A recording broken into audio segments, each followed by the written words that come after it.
Pero bago tayo magpatuloy ay pakilike ang ating video. Ganun din ang subscribe button, pati na rin ang bell icon para lagi kayong updated sa mga parating ko pang mga uploads.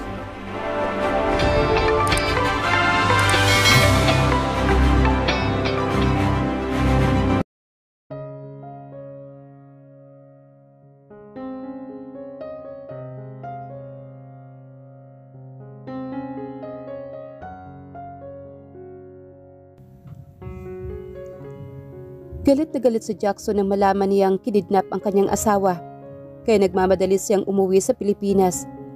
Talagang makakapatay siya ng tao sa kung sino mang taong nasa likod ng pagkadukot nito. Jackson. Napalingon siya sa tumawag sa kanya. Si Elena iyon. Ang tagal ng huli niya itong nakita. May nagbago dito. She wasn't the same as before. Hindi kagaya noong nakikita niya ito na may maningning na nakapalibot dito. I hope Eunice will be fine. Malungkot na wika nito. I don't know what to say to you. Elena, tinawagan mo ang asawa ko para lang makipagkita. Hindi mo naisip kung gaano yung kadelikado para sa kanya at maaari siyang makidnap. Jackson, I'm sorry. Garalgal ang tinig na wika nito. It's too late to say that. Sabi niya at nilagpasan ito. Hindi niya ito sinisisi pero ang sarili niya ang dapat sisihin dahil sa pagkawalay niya sa asawa. Muli niyang tiningnan ang mga surveillance camera sa screen na kung saan may record ng pagkakakidnap sa kanyang asawa. At nasa isang pribadong opisina siya sa loob ng mansyon kasama ang mga secret agent nila at ang iba ay naghahanap na ang mga ito sa asawa niya. Hindi niya mapapatawad ang sarili kapag may mangyaring masama sa kanyang asawa. At ang cellphone ng kanyang asawa ay naiwan mismo sa sinasakyan nito kanina. Yun pa man din sana ang mabilis na paraan para matrace agad kung nasaan na ito. Nang tingnan niya ang call records nito sa telepono nito, ang huling tinawagan nito ay ang ina nito. Naroon na rin sa loob ng mansyon si Marisa at alalang-alala rin ito kay Eunice. Paano ako, Jackson? Nagtatakang tiningnan niya ito. Anong paano ka? Napaawang ang labi niya sa sinabi nito. Huwag mong sabihing nakalimutan mo na ang ginawa mo sa akin ng gabing yon. May galit ang tinig na sabi nito. Nangunot ang noo niya sa sinabi nito. Diretsuhin mo na ako. Ano ba yon? You took advantage of me. At ikaw ang ama ng dinadala ko ngayon. Ako sa nito sa kanya. Napaawang ang bibig niya sa sinabi nito. Kailan pa niya pinagsamantalahan si Elena? Hinila niya ito sa isang sulok at dinala sa walang makakarinig sa kanila. Elena, what are you talking about? You know how much I respect you. Hindi ko magagawa ang akusasyon mo sa akin. Kung ganon, sino ang gumawa nun sa akin? Inisa-isa niya ang surveillance camera. You may check kung hindi talaga ikaw yan. Kinuha niya ang cellphone nito at pinanood ang sinasabi nito. Kamukhang kamukha nga niya ang nasa video. Pero ang suot nitong maong pants at jacket ay wala siya ni isang koleksyon nun. At nang mapanood niya iyon, kaagad naningkit ang kanyang mga mata sa galit. Napamura naman siya. It was Janos. Jackson, hindi ba't 2 linggo pa lang na naroon sa mansyon si Janos? Elena, alam kong naguguluhan ka. At alam mong malaki ang respeto ko sa'yo. At maniwala ka. Kahit dulo ng daliri ko, hindi dumadapo sa'yo. Please, tulungan mo ako. Kung siya talaga iyan, gusto kong pagbayaran niya ang ginawa niya. Of course, ngayon pa lang may pagdududa na ako kay Janos. Si Janos mismo ang tumangay sa asawa ko. Galit na sabi niya habang kuyom ng kanyang kamao. Mapapatay talaga niya ang kapatid kapag may masama itong ginawa sa asawa niya. Jackson, I know my daughter's whereabouts. Singit ng ina ni Eunice na naroon na pala sa kanyang opisina. Ikinuwento nito lahat kung paanong nagkakilala ang asawa niya at si Janos. So his wife was right. Papaanong binaliwala niya ang mga sinasabi nito sa kanya noon. Isa siya sa may kasalanan at ang kapatid niya ang buong akala niya na ito pa rin ang dating Janos ay nagkamali siya. At Jackson, hindi ito ang unang beses na nakidnap si Eunice. Nabawi niya siguro ang trauma niya ngayon. Malungkot na wika nito. Bulis siya napatingin dito at may pagtataka ang mga mata na tiningnan ito. Anong ibig mong sabihin? Sinabi nito ang lahat ng mga nalaman nito tungkol sa kanyang asawa na ikinagulat niya. Kaya tama siya na ang kanyang asawa ay may kinalaman sa kanyang nakaraan at iyon ang nagpaparamdam sa kanya. Ang nakaraang iyon na gusto niyang kalimutan dahil sa pagkawala ni Janos. Pero hindi ang alaala ng batang babaeng iniligtas niya noon. At matagal lang may puwang sa kanyang puso na walang iba kundi si Eunice, ang asawa niya mismo, and fate brought them together. Bago pa man magkaroon ng masamang mangyari sa kanyang asawa, agad niyang inutusan ang lahat ng agent na ihanda ang sarili sa pagpunta nila sa Mindanao. Pero bago iyon, kinausap muna niya si Elena. Elena, alam ko kung nasaan ang biological parents mo. Nang makita niya sa mga mata nito ay nanubig iyon at napahagulhol na ito ng tuluyan. Kusa niya itong niyakap upang aluin ito. Jackson, balungkot na wika nito. Don't worry, nandito lang ako palagi para tulungan ka. Hinding-hindi ka magiging pabigat sa buhay ko. Thanks for everything. Sabi nito at humiwalay sa yakap niya. Please, I'm coming with you. Gusto kong makita si Janos. May pag-alinlangan sana si Jackson na huwag isama si Elena dahil baka makasama sa anak nito. Pero napapayag din niya ang kanyang sarili. Nang magkamalay si Eunice ay pakiramdam niya, inaalog ang kamang kinahihigaan niya. Maging ang katawan niya ay sumasabay sa pag-alog na parabang may pursang humahawak sa kanyang katawan. At nang bumalikwas siya ay nasa isa siyang makipot na silid na walang bintana pero may pintuan. She was all alone inside the room. Bumangon siya at napahawak sa maliit na dingding at tinungo ang pintuan. Parang lumilindol ang buong silid na kinaroroonan niya. At nang mapagtanto niya na parang nasa isang yate siya. Mabilis siyang lumabas ng silid at dahan-dahan pumanaog sa itaas ng yate. Wala siyang ibang narinig kung hindi ang hampas ng mga alon. Nang nasa itaas na siya, ay sumasalubong sa kanya ang malamig na samyo ng hangin, dahilan para mapayakap siya sa kanyang sarili. Mabuti na lang at nakasuot siya ng cotton jumpsuit na hanggang sa kanyang paa. Wala na din ang suot niyang sapin sa paa dahil hindi na niya iyon mahagilap kaninang pagising niya. Madilim na madilim ang buong karagatan at lalo siyang nanghilakbot dahil gabi na. Tinatangay ng hangin ang mahaba niyang buhok kung kaya't kandahawi siya niyon. Sino ang dumukot sa kanya? Napahawak siya sa kanyang ulo dahil nananariwa na naman sa kanya ang nakaraan. Hanggang sa napahawak siya sa kanyang puso dahil tila naninikip iyon. Huminga siya ng malalim upang huwag tuluyang mahilas siya ng kanyang trauma. Mabuti naman at nagising ka na. Nanlaki ang mga mata niya nang marinig muli ang tinig na iyon. Napalingon siya sa pinanggalingan niyon at pinakatitigan ang lalaking kaharap. Pero alam niya kung sino talaga ito. Ramon, please, pakawalan mo na ako. Ngumisi naman ito. Why I do that? Hinahanap na ako ng kapatid mo. Wala akong pakialam sa kapatid ko. Wala na rin akong pakialam kahit na ilang beses kang dinala niya sa kama. I just wanna make sure you're mine at the end. Nang hilakbot siya sa sinabi nito, huwag kang lalapit kung hindi tatalon ako. Sabi niya at mabilis na lumapit sa pinakadulo ng yate. Pasaway ka talaga. Akala mo ba natatakot ako? Alam mong isang talon mo lang riyan, lalamunin ka ng karagatan. The weather looks bad too. Sabi nito na binaliwala lang ang sinabi niya. Naalala mo noon nung tumalon ako sa swimming pool? Ikinatatakot ko din yun, pero ano, I ran for my life. Hindi malabong gawin ko ulit iyon, makalayo lamang sa'yo. Sabi niya at mabilis na hinawakan niya ang barrier ng yate. Nanginginig ang kalamnan niya nang makita ang may kalakihang hampas ng alon. Kahit kailan hindi niya matatakasan ang traumang gustong-gusto niyang iwaksi. Siguro iyon na ang pagkakataon para harapin iyon. At kung tatalon siya, hindi lang ang buhay niya ang mga nganib, kung hindi ang dinadala niyang sanggol sa kanyang sinapupunan na hindi pa nito nasisilayan ang mundo.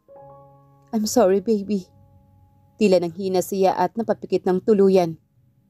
Don't! Histeryang sigaw naman ni Ramon na nagpagising sa kanyang diwa at nang tingnan niya ito. Sapo-sapo na nito ang ulo nito. Napapaluhod pa ito sa sahig habang hawak-hawak nito ang ulo nito at sumisigaw ito. Tila naaawa siya sa kalagayan nito kung kaya unti-unti niya itong nilapitan. Ramon, what's wrong with you? Nag-aalala na tanong niya. My trauma hits me. Ano nang gagawin ko? Natataranta niyang sabi. Just look for my medicine inside the yacht. Sinabi nito kung saan banda iyon at mabilis naman niyang kinuha iyon sa loob ng yate. Nakapagtataka at wala silang kasamang iba sa yate. Nang iabot niya ang gamot nito ay kaagad nitong nilinok iyon at marahang uminom ng tubig. Tila naaawa siya sa kalagayan nito. Nauupos na kandila siyang umupo sa tabi nito. I think this will help. Just inhale and exhale. Do it. Kahit 3 beses lang. Suhestyon niya na para bang nagsisikip din ang dibdib nito. Sinunod naman nito ang suhestyon niya ng paulit-ulit. Okay ka na ba? Hindi ito nagsalita. Alam mo ba na may mga bata ako noong nakilala noon? Yung isa mabait at ang isa naman ay napakasungit. Sabi niya habang nakatingin sa madilim na kalawakan. Para sa akin hindi naman sila mahirap tukuyin kung sino sa kanila ang masungit at mabait. Nang tingnan niya si Janos, nakatitig lang ito at nakaawang ang bibig nito. Alam mo ba na ang pinakamagandang ibinigay sa akin ng mabait? Isang napakagandang kwintas na ngayon ay nawala sa akin. It was really sad that I didn't keep it. I lost it. Balungkot na wika niya. And nakakalungkot nga lang dahil nagbago na siya. He turns out to be a monster that he wants to devour me. Who are you? Bulyaw naman ni Ramon at napaigtad siya sa takot. Natakot siya sa pagsigaw nito dahilan para mapausod siya. Hindi siya nakakapagsalita. Who are you? Muling sigaw nito at tinawakan siya na mahigpit sa magkabilang balikat. Ang sunod na malaya niya sakal na siya nito. Hindi niya alam kung saan na siya kukuha ng hangin. Ako to, si Emmy. Nahihirapang bigkas niya bago pa siya kapusin ng hininga at binitawan na nito ang leeg niya. Kanda-ubo ang ginawa niya sa pagkakasakal nito sa leeg niya habang hawak-hawak niya ang kanyang leeg na tila ba humahapdi pa iyon. Kailangan niya makalayo dito bago pa man siya nito mapatay. Hindi na ito yung dating Janos na nakilala niya. Nagsisisigaw ito hanggang sa dumating ang point na sinusuntok na nito ang sahig. Tila naaawa naman siya dito kung kaya't nilapitan niya ito upang awatin. Janos, tama na. Utang na loob, tama na. Umiiyak na sabi niya. Wala tayong kasalanan sa nakaraan. We are lucky enough that we're alive. At dapat ipagpasalamat natin yun. Pang-aalo niya dito bago ito tumigil. Doon lang ito tila natauhan at muli siyang hinarap. Muling naging maamo ang mukha nito. Hindi niya alam kung pagsisisi ba ang nakikita niya sa mga mata nito sa nagawa nitong pagsakal sa kanya. Won't you be a little nicer to me now? Pakiusap niya. Small world it is. Just remind us whenever you went, you won't get away. Napatulala siya sa sinabi nito. Nagbibiro ka lang naman siguro. Ihanda mo ang sarili mo. Sabi nito at marahang tumayo. Ihanda ang sarili ko? How can I? Will you take me back? Kinakabahang tanong niya. Dahil parang hindi iyon ang pagkakaintindi niya. Will you take me back to Tagaytay? Tanong niyang muli rito. I'm taking you to my villa. Pagkagising ni Eunice sa villa ni Ramon ay kaagad hinanap ng mga mata niya si Janos. Kinabukasan ng tanghali nang marating nila ang villa ng mga ito. Halos wala siyang tulog na nagdaang gabi habang nasa yate sila dahil nakikiramdam pa rin siya sa kanyang paligid na baka mapahamak siya. At nang makarating na sila sa villa ng tanghali at mananghalian ay nakatulog kaagad siya sa inalaan na silid niya. At ngayong pagising niya ng 6:00 ng gabi, dumiretso agad siya sa banyo at naligo. Nanlalagkit na kasi ang pakiramdam niya. At nang makaligo at makabihis siya ng damit na nakita niya sa aparador, ay kaagad siyang isinuot iyon at lumabas sa kanyang silid. Tinignan niya ang kanyang paligid at namangha sa kanyang nakita. The villa was filled of antique collection. Kitang-kita niya mula sa itaas na kinaroroonan niya ang mga antigong bagay sa first floor. Sa tingin ni Eunice, napakalaki din ng villa ni Janos. Sa mga sandaling iyon, doon lang niya na-appreciate ang villa. Minabuti niyang bumaba na. Sa tingin niya, walang tao sa loob ng villa. Napakalawak ng living room ng mga ito. At napansin niya ang bawat sulok ay may pintuan. Tiningnan niya ang bawat pintuan sa itaas ng villa at hindi niya alam kung ano ang nasa loob. At nang makarinig siya ng mga yabag, mabilis ang pumasok sa mga malalaking silid. She didn't have a choice but to hide. Malayo din kasi ang kanyang silid para takbuhin pa iyon. She looked around to where she was. She was inside of the library.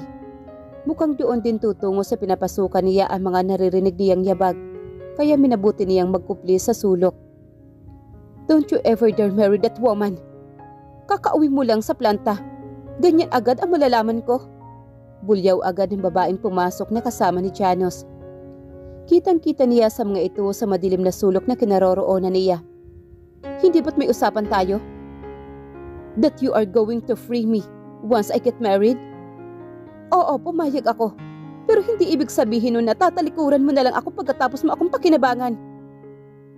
Pakinabangan? Baka nakakalimutan mo na ikaw mismo ang nakinabang. Hindi mo mararating ang ganyang buhay mo kundi hindi dahil sa akin. Shut up, Celestine. Baka nakakalimutan mo rin that Don Felipe entrusted me his all wealth at lahat ng iyon pinagpaguran ko rin. At dahil tumatayo kang magulang ko at guardian ko, kaya ka nakikinabang. Really? At paano kung namatay ka? Hindi ba't sa akin din mapupunta ang lahat ng iniwan sa'yo? Are we gonna fight this over and over again? Lumapit si Celestine kay Janos at niyakap ito mula sa likod. At para bang kakaiba ang ginawa nito. Hanggang sa pumasok na ang kamay nito sa loob ng polong suot ni Janos. At tila naglalaro ito doon. What was wrong with them? Ano ba talaga ang tunay na relasyon ng mga ito? Enough!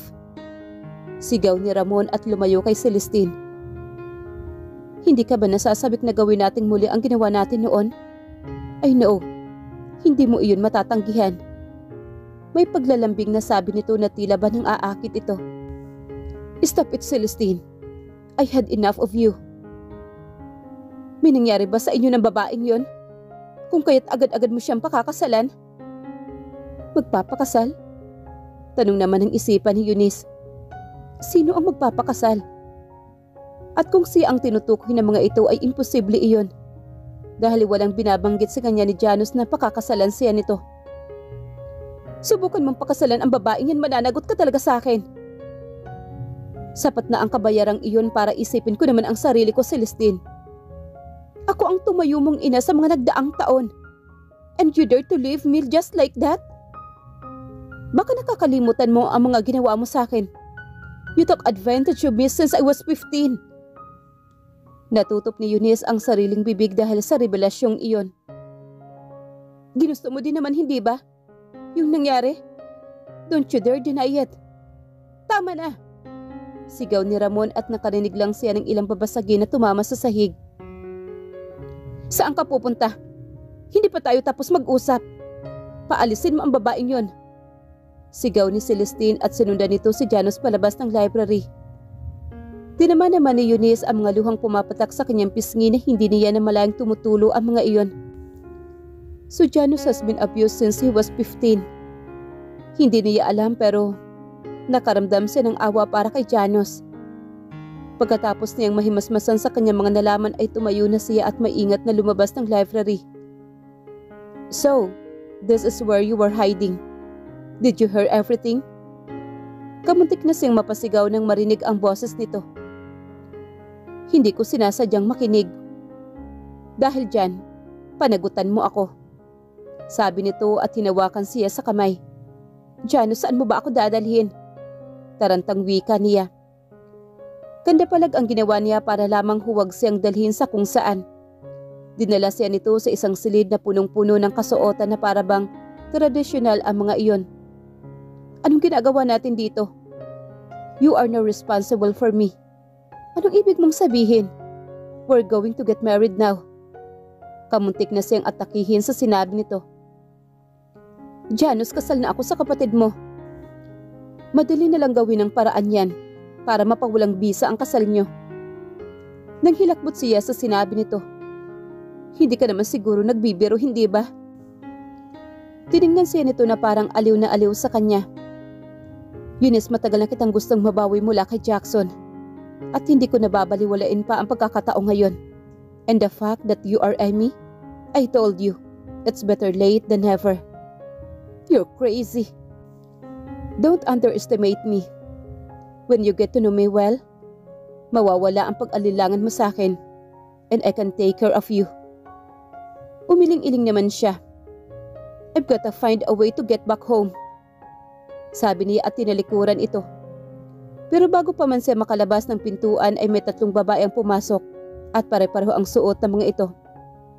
All right, change her and make the best out of it. Sabi ni Janus sa 3 bago ito lumabas. Hindi na siya nakapalag nang hawakan na siya ng mga ito at dinala sa dressing room. Wala nang ibang nagawa si Eunice kung hindi ang suotin ang tradisyonal na pangkasal ng mga taga Mindanao. At nang gabing iyon sila ay nagsalo-salo sa isang okasyon na ginanap kapag tapos na ang kasal. Sa pangalawang beses pa anong sa isang saglit lang ay ikinasal ulit siya. Hindi rin magkandamayaw ang mga masasamang titig sa kanya ni Celestine na binaliwala na lang niya iyon. Hindi ka yata kumakain, puna ni Janus sa kanya. Wala akong gana. Maikling tugon niya habang nakatingin sa mga nagsasayaw ng mga kababaihang nakasuot ng tradisyonal na damit. Hindi niya din alam kung anong klaseng tradisyonal na sayaw ang sinasayaw ng mga ito. Pero nakasuot ang mga ito ng malung at may headdress din na suot ang mga ito. Don't you like the food? I prepare another. Bulong nito sa kanya. Hindi yung pagkain ang wala ako sa mood. Then what is it? Are you thinking about our honeymoon? Relax. What a couple after marriage is just a normal. Natatawang wika nito. Iyon ang unang beses na nakita niya itong tumawa. She snapped. Janus, ano sa tingin mo ang nararamdaman ko ngayon? You took advantage of the situation. Inis na wika niya. I don't feel like you're not happy with it. Ngumiti ito sa kanya na abot hanggang tainga nito. Napatitig siya sa mukha nito na para bang nananariwa sa kanya ang nakaraan. Ang mga ngiti nito noong bata sila ay muli niyang nasilayan. What?